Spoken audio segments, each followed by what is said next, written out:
dahil sinimulan mo ang pagtatanim ngayon ng mabuting binhi na naaayon sa kalooban ng ating Panginoon at pinapakinabangan nila sa habang panahon. Amen? At the proper time, pangako ng Diyos, aani ka.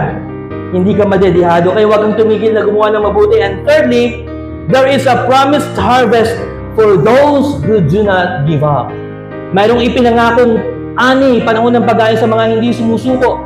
Conditional siya, no?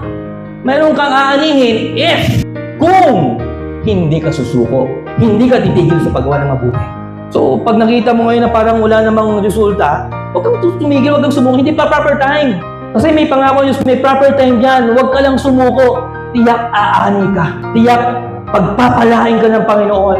Ang paggawa mo ng mabuti ay hindi para sa tao, hindi para sa kay Lord, at para sa sarili mo. Dahil alam mo, gaya ng pangako ng Diyos, magbubunga at magbubunga yan sa 18 hakdang panahon. Kaya huwag kang mainggit kung yung kapwa mo ay nakuha niya na yung break niya, yung answered prayer niya. Huwag kang mainggit.